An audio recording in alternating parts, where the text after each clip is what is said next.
Shalom warga kerajaan, selamat pagi. Kita bersyukur buat kebaikan Tuhan. Kita ada di hari Jumat pada pagi hari ini. Ya, luar biasa. Kita telah hampir mengakhiri minggu ini. Tidak terasa saudara ya, sepertinya baru kemarin kita memulai hari Senin dengan morning devotion. Ini sudah hari yang kelima di minggu ini, luar biasa. Hari-hari ini berlalu begitu cepat ya. Kita kadang tidak menyadari bahwa 2 hari lagi sudah hari Minggu. Kita akan memasuki minggu yang baru. Dan ini adalah minggu yang ketiga, dan tidak lama lagi kita akan mengakhiri bulan September dan masuk ke bulan Oktober. Luar biasa, cepat sekali ya. Kita sepertinya tidak merasakan bahwa hari itu berganti begitu cepat. Nah, hari ini saya ingin sharing buat setiap kita dari Yakobus pasal yang pertama. Nah, saudara, kemarin kita belajar dari Roma pasal yang kelima ayat yang ketiga sampai dengan ayat yang keenam, bahwa ketekunan kita itu akan menghasilkan buah, yaitu ketahanan, endurance, tahan uji dalam kehidupan kita. Saya berdoa supaya setiap kita warga kerajaan, kita memiliki ketahanan di dalam Tuhan di tengah-tengah situasi yang sedang kita hadapi hari ini. Nah, Yakobus pasal yang pertama, ayat yang keempat sampai dengan ayat yang kelima, demikian firman Tuhan. Tetapi tiap-tiap orang dicobai oleh keinginannya sendiri, karena ia diseret dan dipikat olehnya. Dan apabila keinginan itu telah dibuahi, ia melahirkan dosa, dan apabila dosa itu sudah matang, ia melahirkan maut. Saudara perhatikan, Yakobus sedang berbicara tentang keinginan, tentang pencobaan. Ya, kalau saudara baca di ayat-ayat di atasnya, Yakobus bilang Allah tidak mencobai siapapun, tapi manusia dicobai oleh keinginan-keinginannya. Sudah tahu bahwa setiap keinginan yang ada dalam hati manusia itu akan menghasilkan buah. Persoalannya adalah bahwa tidak ada keinginan sesungguhnya dari hati manusia untuk melakukan apa yang baik. Karena manusia telah kehilangan rasa atau kehilangan kemampuan untuk melakukan apa yang baik. Nah, mungkin saudara menatap saya dan berkata, loh, tapi kan kayak kita ini masih ke gereja, masih baca Alkitab, masih berdoa. Saudara, semua itu adalah karya Roh Kudus bagi kita, bukan karena kita yang mau. Sesungguhnya kita tidak ada kemampuan untuk mau mencari Allah tanpa ada Roh Kudus yang memberikan kita kemampuan dan kemauan untuk kita mencari Allah, untuk kita bisa bersekutu dengan Tuhan. Makanya selalu bersyukur kalau kita masih punya kerinduan, masih ada hati yang bergetar ketika kita merasa bahwa, wah, aku perlu Tuhan, aku butuh Tuhan. Saudara, ada banyak sekali orang yang kehilangan rasa itu. Manusia dicobai oleh keinginan-keinginannya. Ada banyak sekali keinginan dalam hati manusia. Ada banyak sekali kemauan dalam kehidupan kita, dalam hati manusia.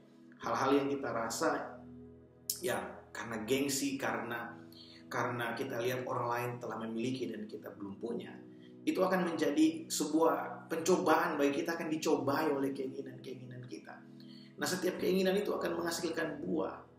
Kalau kita mengikuti keinginan-keinginan daging kita, maka keinginan itu akan melahirkan dosa. Sudah perhatikan, dosa yang telah matang itu maksudnya adalah dosa yang terus terulang, dosa yang tidak diselesaikan, dosa yang tidak pernah berhadapan dengan tahta kasih karunia Allah, tidak pernah diakui di hadapan Allah. Maka itu akan mendatangkan maut bagi kehidupan kita. Saudara, saya ingin mengajak setiap kita, mungkin ada hal-hal yang kita rasa, udahlah, Tuhan tahu lah saya melakukan itu. Tanpa saya sebutkan juga Tuhan tahu lah, jadi gak perlulah saya mengakuinya di hadapan Tuhan. Ya, sama-sama tahu lah dengan Tuhan. Saudara, firman Tuhan jelas mengatakan bahwa Dia adalah Allah yang setia dan adil. 1 Yohanes 1 ayat yang ke-9, bahwa Dia adalah Allah yang setia dan adil, yang mengampuni setiap dosa yang kita akui. Saudara, jalan keluar dari dosa adalah mengakuinya dan meninggalkannya, bertobat. Setiap hari saya mendengarkan kesaksian dari seorang hamba Tuhan tentang orang tuanya, bagaimana orang tuanya selalu mengajarkan bahwa jangan lupa kita harus terus membaca firman Tuhan setiap hari, kita harus terus merenungkan firman Tuhan setiap hari, berdoa setiap hari, dan jangan lupa satu lagi, kita harus bertobat setiap hari. Ada orang yang berkata bahwa pertobatan itu cuma 1 kali. No, pertobatan itu harus setiap hari kita lakukan. Minta ampun di hadapan Tuhan untuk segala dosa dan pelanggaran kita. Mengakui di hadapan Tuhan. Itu harus setiap hari. Saudara, jangan sampai kita gagal mengelola keinginan-keinginan. Karena keinginan yang datang dari daging kita itu akan menghasilkan dosa. Dan dosa yang tidak pernah kita akui dan tidak pernah kita selesaikan dengan Tuhan, itu akan melahirkan maut. Saya berdoa supaya setiap kita memiliki satu kesadaran, awareness, bahwa kita perlu untuk mengakui apa yang salah dari kehidupan ini. Apa yang kita lakukan yang kita tahu tidak berkenan di hadapan Allah. Mari akui di hadapan Tuhan.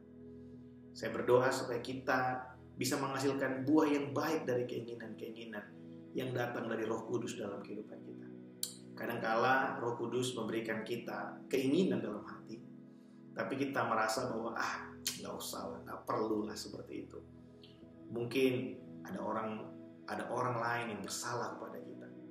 Kemudian Roh Kudus bilang dalam hati kita, ayo kamu yang duluan samperin dia. Kita merasa bahwa ngapain? Bukan saya yang salah, kok saya yang harus samperin duluan. Saudara, kadang hal-hal seperti itu dipakai Tuhan untuk mendidik kita, mengajar kita, supaya kita bisa menghasilkan buah dalam kehidupan ini. Saya berdoa supaya sepanjang minggu ini, bahkan sepanjang bulan ini, kita bisa mempelajari banyak hal dan kita bisa menghasilkan buah yang manis ya bagi kerajaan Allah, supaya nama Tuhan dipermuliakan dalam kehidupan kita. Jangan lupa besok kita akan ada ibadah doa puasa, dan hari Minggu pagi kita akan sama-sama beribadah dalam ibadah raya. Hari Minggu ini kita akan dilayani oleh seorang hamba Tuhan yang luar biasa dari tengah-tengah kita. Saya senang sekali karena ada banyak, mulai ada generasi-generasi yang baru yang Tuhan bangkitkan untuk bisa melayani Tuhan. Saya tahu bahwa gereja adalah tempat di mana lahirnya pemimpin-pemimpin baru yang akan Tuhan pakai lebih luar biasa dari generasi yang sebelumnya.